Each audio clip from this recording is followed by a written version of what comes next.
There we All go. right. Hello, everybody, and welcome to the IC Topic Chats for today, Thursday, August. No, it's not August yet. It's still July 27th.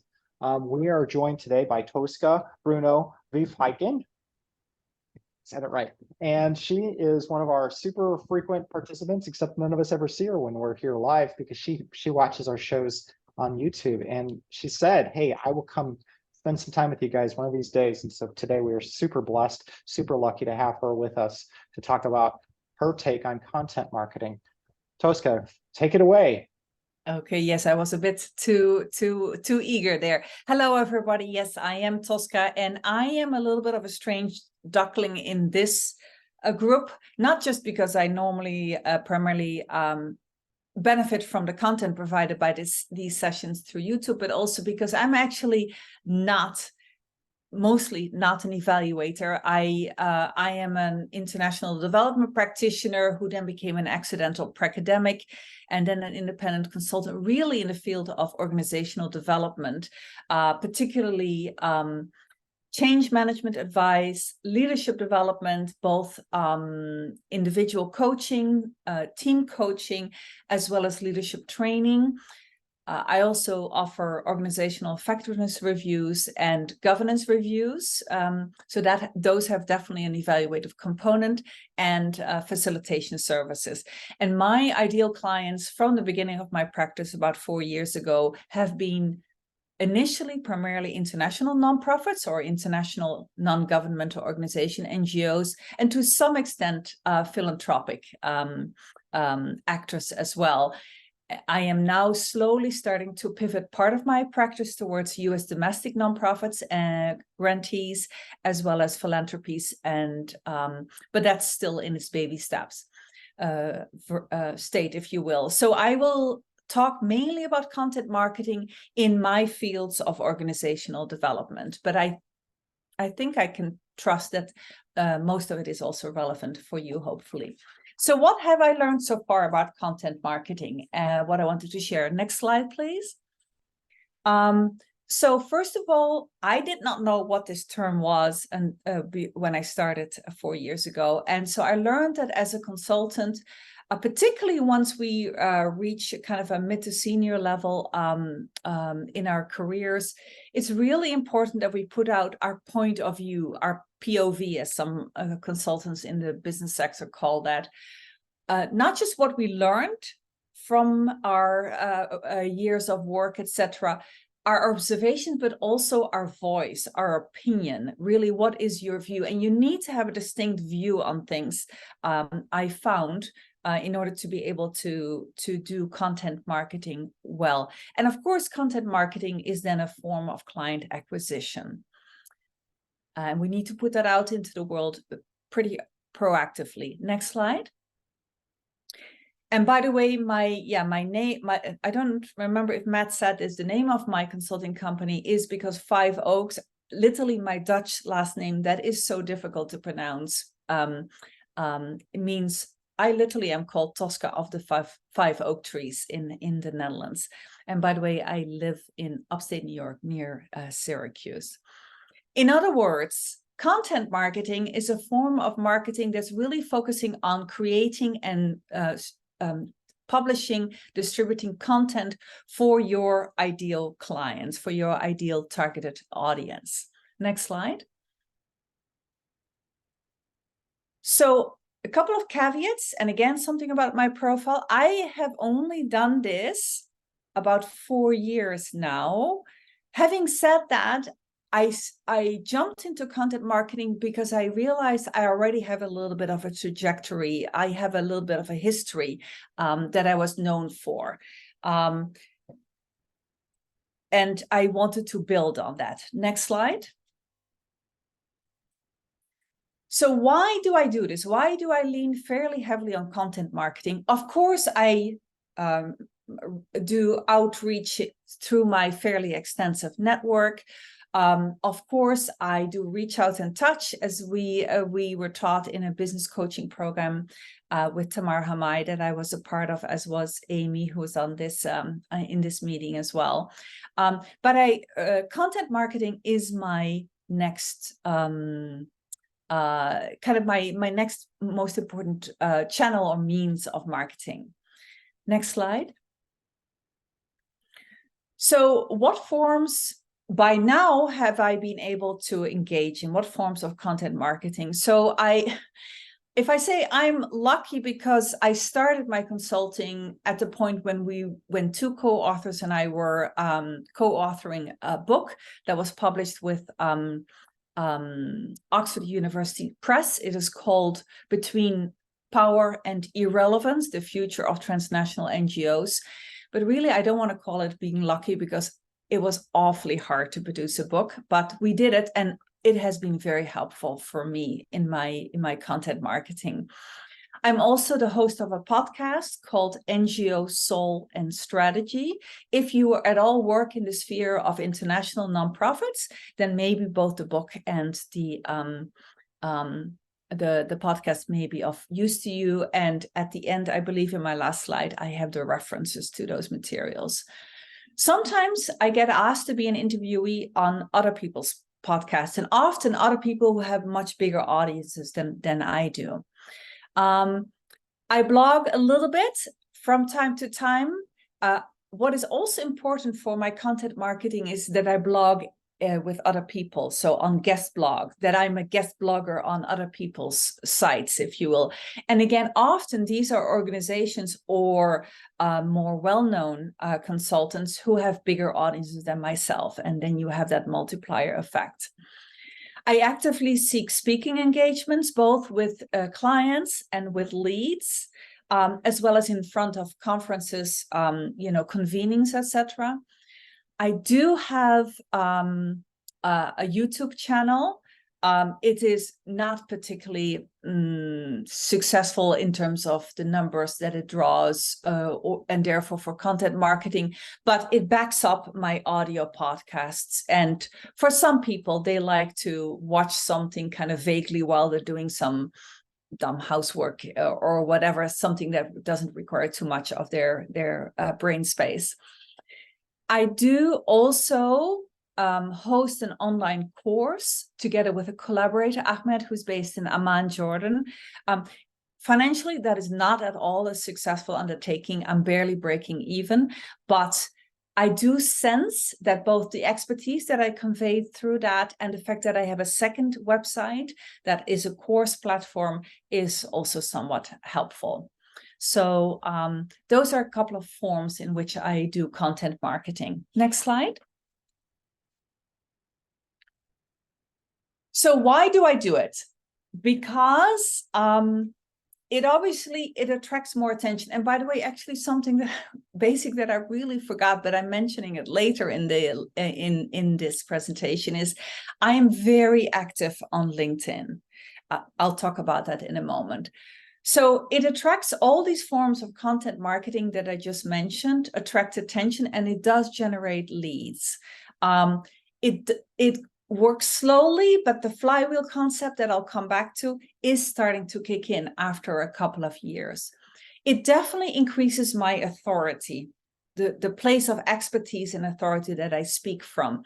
And that means that I am expanding my potential client bases. And now, after a couple of years of doing this, I'm getting cold leads coming to me either through LinkedIn or people who value the podcast or have read the book and say, can you come and speak to my board, for instance? So it does start to now generate some leads. It increases definitely my personal brand awareness and my credibility, and it increases my fee levels. I can now ask for higher level fees than I did before. I really noticed that difference. And people don't blink, they say yes. And it helps me engage an online community of followers.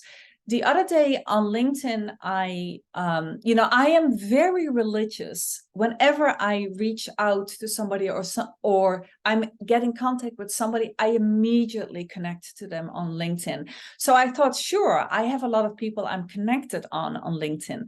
And lately I started thinking, oh, there's a bit of a pickup in the people who start following me on LinkedIn. And then the other day I looked at the number and I saw that I had like almost 3,000 people who are following me on LinkedIn.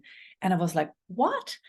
But that is a little bit of that flywheel effect that starts to generate. And I know that Matt has talked about that flywheel concept in the past as well. My email list is not very big, and I'm not particularly successful in growing it quickly. I have grown it, I think, from just under 500 to 630 or something, which is not very much, but it's something. And as we all know, email lists are really important for long-term client relationship building, and for it's the one means of communication with your followers that you own entirely. You own the data, unlike on social media. Next slide. So why me? Because as I alluded to just earlier, I have a little bit of a past history in working in knowledge institutions. So I used to work at the World Bank at one point in my career as an international development practitioner.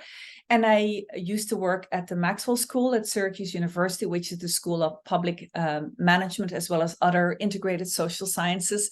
And that is a top school in the US ecosystem for grad schools for public management.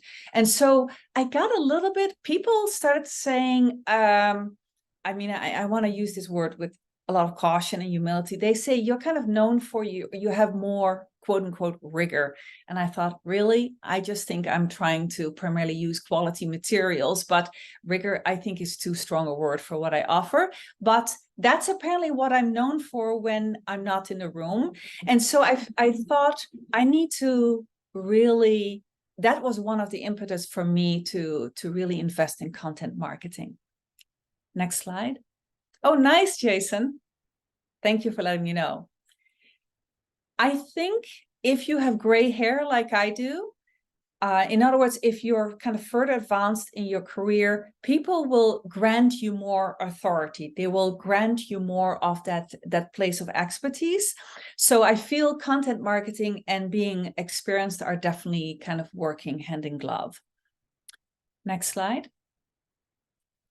So what is required to do good content marketing? This is what I've learned so far. You have to have a point of view. And that's a little scary in the beginning, just like it's scary to be niching down into what is your ideal clienthood. You're in the beginning, you're always scared, okay, I'm leaving so many people out of this ideal client avatar, if you will.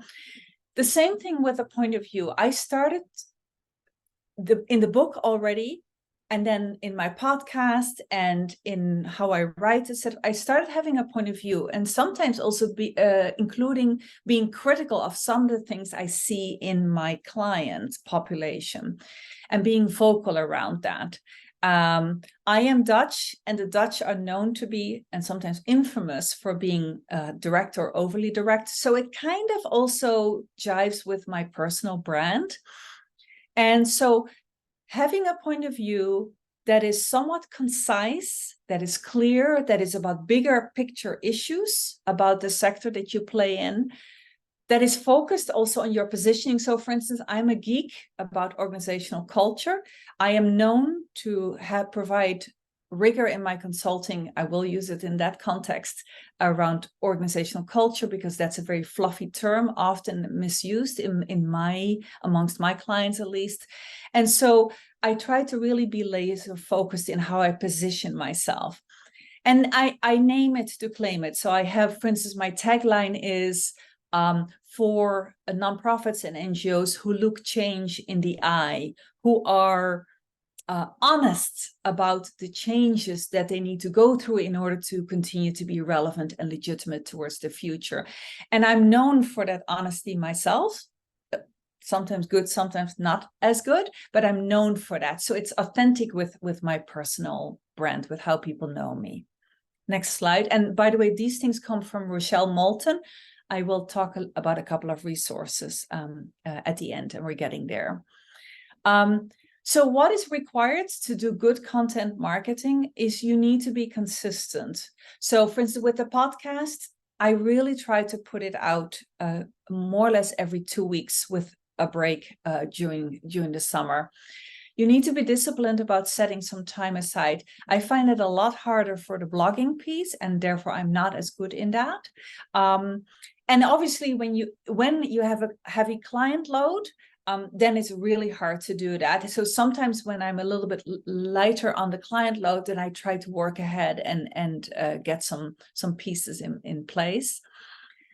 You have to stay up on what's happening in your sector, right? Because people want you to have a bird's eye perspective on the sector that you work in, and you need to really be in touch with and be aware of who are the other kind of thinkers and thought leaders in your sector. You need to reach out to them.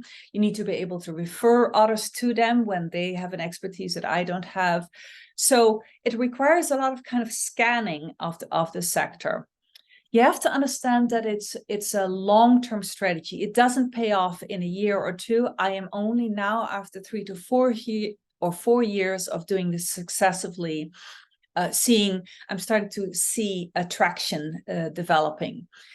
And you need to develop clarity on what are your best content marketing channels. So in my case, and I think for many of us, LinkedIn on the social media side is meaningful. In fact, is becoming ever more meaningful, that pickup in the speed.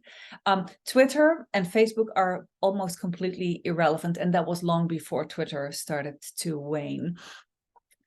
And once I decided that LinkedIn was my social media channel, in addition to my podcast followers and my email list, I feed that beast.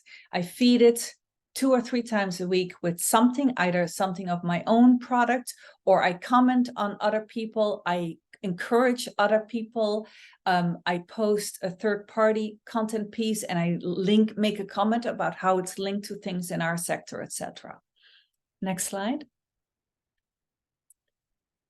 So this is the flywheel concept, and I don't actually know for sure I don't think this is the right image for a flywheel. But I couldn't find a better image when I was a little bit in a hurry. But my point is here, you have to give it time and then it will take off, is my sense. Bit by bit, you will start to resonate with your followers, and then others will start wanting to add themselves. Next slide. So I have a very small team of just one part-time virtual assistant, and I have, of course, like we all have, many collaborators. I subcontract with others, they subcontract with me. I have one collaborator, I mentioned him already, Ahmed, for the course on virtual team leadership that we co-host. So we've been learning lessons in the last 2 years about drip messaging, in my case through MailChimp, how to grow that email list. I've told you already, I've not been particularly successful, although I do see that the growth is now finally at least a little bit more steady, though still at a slower pace than I would like. But also, like, how to write emails. I had to learn how to write copy for an email to my email list that was more attractive than what I was doing in the past. And something that we're now aspiring to learn is how to host paid or free webinars. That's kind of our next frontier in our small team. Next slide. So maybe at this point, I'm about to finish. Maybe we can crowdsource. If you could speak on the mic or put in the chat, what resources have you found most helpful when you were wanting to learn about how to do content marketing? So I put them here. These are some of the podcasts and YouTube channels that I find helpful. Happy to hear yours, because I'm sure that there are many others, but these are some of the ones that I find consistently that I learned from these sources about how to lead a business with your authority through content marketing. Next slide. So over to you. What are your experiences with content marketing? What have you had most success in that I could learn from?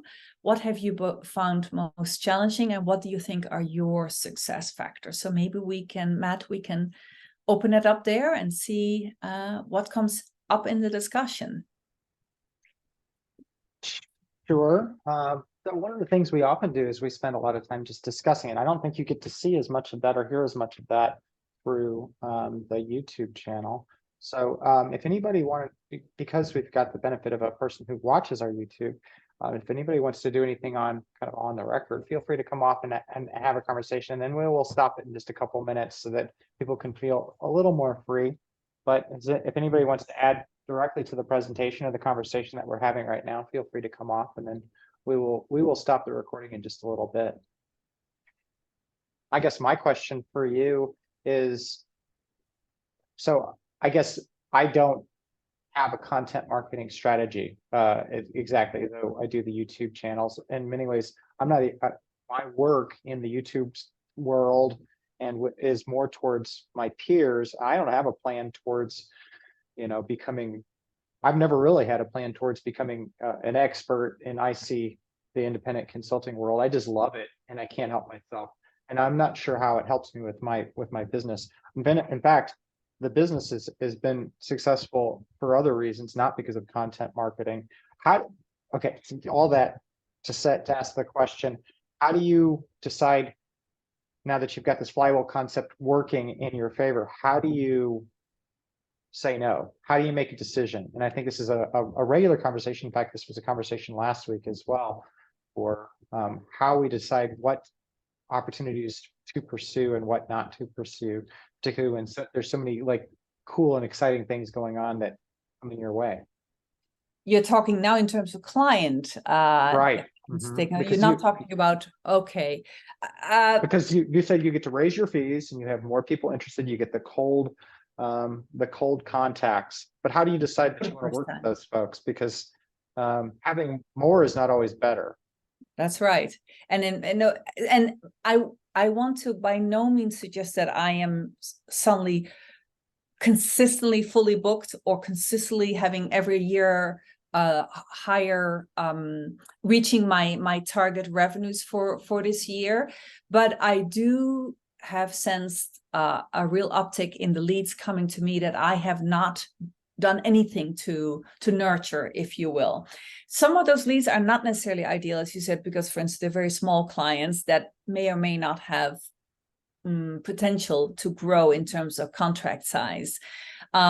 So I don't feel I'm at the stage yet, Matt, and maybe I'll never get there, where I really have to start that where this factor, the fact that I do content marketing in the way that in which I do it, will have me need to choose amongst potential clients more. I'm not yet at that stage, but I'm noticing that the uptake in leads, and I'm noticing that when I compare my rates with those in my sector, I am relatively able to charge higher rates. And I've been told this because you're known, because you're an author and you're this and that. That's exciting for you, and I'm excited that that's happening for you. Yeah, by the way, I think, Matt, if I can just say, I think your YouTube activity around these sessions, I would not be surprised, but I don't have data, of course, I'm just speculating, that will lead some people in our ecosystem to refer others to you. It happens from time to time.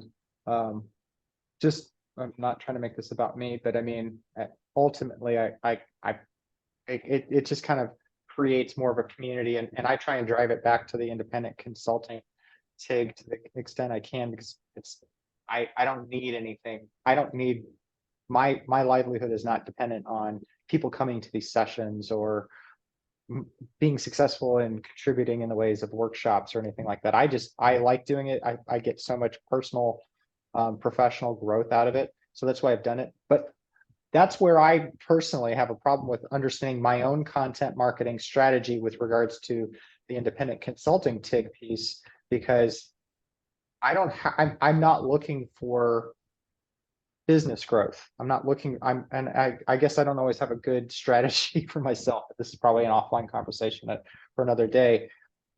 And for the work that I'm trying to do, frankly, it's just, I've learned that the more I give out and the more I try and contribute and bring people together, the more I personally learn. And I actually get a lot of indirect knowledge that helps me in my business just by asking people the questions that are bugging me. So. Yes. Yes. And But I don't that's have a strategy. So I guess this is so helpful for me. but that, by the way, podcasting for me, besides being a form of content marketing, also allows me then to maintain credible that sector, that bird's eye perspective, because I'm learning from other people about topic issues that I would never touch upon myself. So those two things kind of feed each other in a good way. And I also then am able, when I have clients who need other support that I can't give them, I'm able to refer them to podcast guests who I've had, who I know can help them. And that then reinforces my value in that client's eye again. Does that make sense? It does.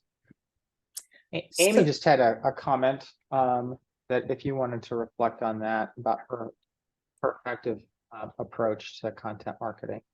Did you want to read that, or did you want me to read And it? sorry, I can read it out. I just thought I would type it out while I had a brain. So one of the things I did, and this was a few years ago, I guess in 2020, was emailed out a open access publication that had just come out where I was a co-author, that in a space that I do work. And that was really helpful, I think, for credibility. I got a ton of feedback on it. People really appreciated it. If only I published all the time, right? But even sending out something like there's a new National Academies report on sort of moving beyond broadening participation and diversity in STEM that I had nothing to do with, but even sending out something like that or posting that on LinkedIn, I think would be super helpful. yes, it is. Absolutely. Absolutely. So it doesn't have to be your own content. It can be Right. that you bring to your audience attentions valuable resources. And just by accompanying it with one or two comments about either what you think about it yourself or how you think it's relevant to your client base is I think that's adding value, Amy. I'm absolutely agreeing with you. Yeah. And then I put a second comment in that I think has been really important for me is that, centering myself as a white woman is not, I should not be the only one talking on, DEI issues. And so I have been investing financially and time-wise in bringing in additional consultants to co-lead webinars, so focusing on people of color, people with disabilities. And so that is something that whether or not it leads to new clients for all of us together or just for those consultants, I feel like is something really important for me to be doing with, to getting that out to my network. So Yeah. thanks.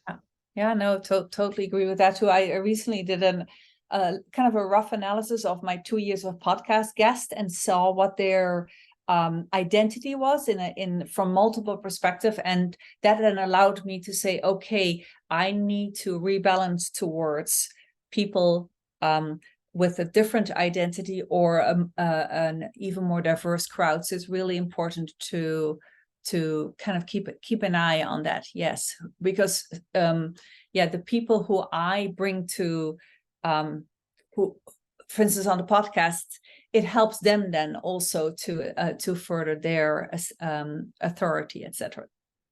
Yeah. Tosca, I'm going to suggest we go to your last slide and then we stop the recording so we can give some people some space to open it up and not be recorded for eternity on YouTube, because not everybody's excited about that, like you and I. Nice. Did you want to share what you see here? Oh, just to say, yeah. So this is my my email, obviously my website. My clients are my type of advice is probably not directly relevant for what you're doing because it's more OD related, but I do help leaders of nonprofits and NGOs, as well as increasingly philanthropic actors, turbocharge their ability to lead dramatic and useful change. So reach out to me if you're interested. And I see that Anne has had her hand raised for a while. And so we have Tosca of the Five Oaks. I love that. I've been I know you've told me that at least probably 5 or 10 times, but it's such a good reminder to think about your name in such a way. Anne, did you want me to stop recording, or did you want to come on No, right now? it doesn't matter, whatever. I wanted to, because you had a slide with questions and the first one was challenges. And, I see a lot of similarities in what you're trying to do in terms of, content marketing with what I've been doing the last couple of years. My primary presence is LinkedIn. I've actually been thinking about dropping, Twitter altogether. If I am on Twitter at all, it's just a, copy across all platforms. Same here. Yeah, I wonder if you can just kind of speak to the challenges, because I'm sure I'm not the only one. I try to be very uh, disciplined, but I'm not, right? And I'm a small shop. I've Same wondered here. sometimes, yeah, if I should just go back to I used to have one of my eldest actually helped me with my social media back in the day. So I've talked about that. I set up Friday morning from 8 to 10 is supposed to be my blog writing time, and Fridays are supposed to be my market, because I actually enjoy content marketing, but I'm not super disciplined, to be perfectly honest. I'll scroll through LinkedIn, and I know that you're supposed to not just like things, but you're really supposed to be commenting on things. Kathleen's great about that. But what's your strategy for staying active? You say, you feed the beast. How did you build that muscle or build that habit? What can we learn from that? Yeah, so first, full confession, as I said before, I'm not as disciplined about blogging. So blogging for me mainly comes either if I've produced some piece of content and some organization says, can you write a blog post about that? Or if something that has just happened in our sector that I just need to write something about. That's where my motivation comes from. It's not the every week or every 2 weeks. The podcast, I have no problem because I enjoy it, right? It's like exercise. So you need to choose things that you enjoy so that you'll find that self-motivation. I enjoy asking what I'm told are good questions to interesting people. And so I keep a podcast calendar, like similar to a social media calendar. And so I try to keep an eye on who do I have in the pipeline, who do I record then, approach then, record, publish, etc. So that discipline is with the help of, but I should say my Piali, my VA, is the one who actually produces the podcast after I've done the recording. So I do the approaching of persons and I do the recording, and then she basically takes it over, and I only do a last review of a draft of a MailChimp email and of the show notes. The LinkedIn beast, because I found out fairly quickly that Facebook and Twitter were totally useless to me, having just one media, and the fact that people are more and more tagging, they're tagging me, or they want to connect with me, or they say something about what I put out. So that just comes up in your feed. You're being pinged about that. And because now that I've discovered that many people have started following me, yeah, I don't find it so difficult to spend 5 or 10 minutes per day typically on that. It's seldom more than 15 minutes, but I think I'm on that every day. Yes, briefly. And I see what's in my feed and I do what you just said. Yeah, I don't know. And I'm just, I guess discipline for me is, yeah, I guess it came with my personality. But not in all areas, just like everybody else, right? We all have areas that we just don't want to do as much, so we procrastinate. There must be something about it that you enjoy, because you seem to do it well and you seem to get a lot of work done in that way, Tosca. Yeah. All right, I'm going to stop sharing, and I'm also going to stop the recording and say thank you very much. And everybody, we're not leaving for the people who are here. I'm just leaving for the purposes of the recording. But I want to say thank you to Tosca for her time today. And feel free to reach out to her about any of your interests, subcontracting or contracting interests with Tosca. And with that, live people stick around, and YouTube people, I'll see you later.